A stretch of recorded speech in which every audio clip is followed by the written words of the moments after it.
Bonjour à tous et à toutes. Aujourd'hui, nous allons continuer notre exploration des Yokohama Shashin avec un photographe oublié et qui était pourtant une figure excentrique de la vie de Tokyo dans les années 1890. Il s'agit de Kajima Seibe. Le portrait est celui de Ponta, une des plus célèbres geishas du quartier de Shimbashi, et qui était la maîtresse et le modèle favori, la muse de Kajima Seibe. Nous avions vu avec l'épisode sur Kusakabe Kimbe que la plupart des photographies de Yokohama Shashin avaient un cartouche, une légende, ce qui n'est pas le cas de cette image, tout simplement parce que ce cartouche est toujours en bas de l'image, ce qui permet à l'acheteur de la photographie de le garder ou de le supprimer en recadrant légèrement l'image, ce qui est le cas de ce portrait. Car rien dans ce portrait ne nous permet à première vue de dire qu'il s'agit d'une geisha. Elle est habillée comme une jeune femme de bonne famille, avec un kimono certes très sophistiqué, mais extrêmement simple, avec un obi très délicatement colorié à la main, un visage très doux, une mise en couleur comme ça très sobre. Ponta étant le modèle préféré de Kajima, il l'a photographié des centaines, voire des milliers de fois, et on retrouve son portrait avec une autre geisha de Shimbashi, Oen, qui était la maîtresse du frère de Kajima Seibe. Il a photographié ses modèles, soit en geisha, soit dans son magnifique studio de Tokyo, habillé en actrice de kabuki, soit dans diverses poses. Et ces photographies ont circulé sous de nombreuses formes. D'abord, elles étaient distribuées par Kusakabe Kimbe, qui a inclus ces photographies dans ses propres albums et qui les vendait également sous forme de produits dérivés, comme des uchiwa, des ventaillerons, sur lesquels le portrait de Ponta et d'Oen était imprimé en colotypie et colorié à la main.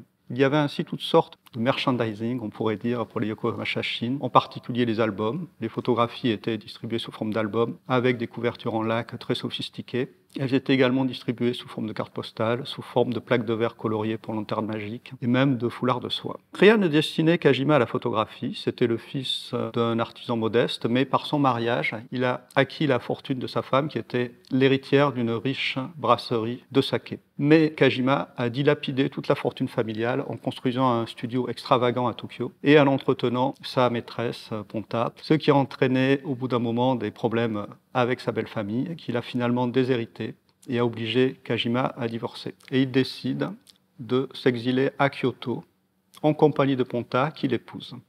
Là, il ouvre un petit studio de photographie à Maruyama, le quartier où sont situés les hôtels des touristes.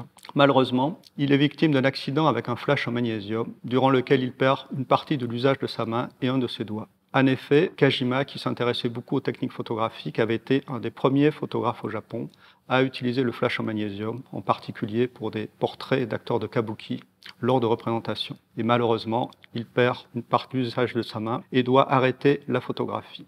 Mais suite à ça, il se reconvertit, contre toute attente, comme flûtiste dans un orchestre de No à Kyoto. Et paraît-il, c'est un excellent flûtiste, malgré le fait qu'il n'ait que 4 doigts à une main. L'histoire tragique de Kajima a inspiré une nouvelle du fameux écrivain Mori Ogai, appelée Yaku Monogatari, Les 100 contes.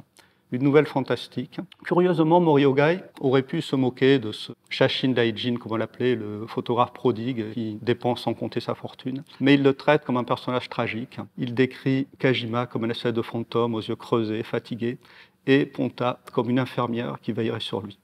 Si le studio de Kajima n'a pas eu le succès qu'il espérait, ses photographies, tout au moins les négatifs, les plaques négatives, ont été récupérées par de nombreux photographes et ont continué à être recyclés dans de nombreuses photographies et de nombreux albums jusqu'au début du XXe siècle et sont reproduits également dans de nombreux livres. Toutefois, comme pour d'autres photographes que nous verrons dans le prochain épisode, ces photos sont anonymisées. Personne ne sait plus qui a pris les photos et souvent les photos de Kajima Seibe ne se distinguent plus d'autres photographes. Et la prochaine fois, nous verrons ensemble les photographes anonymes de Yokohama. Merci.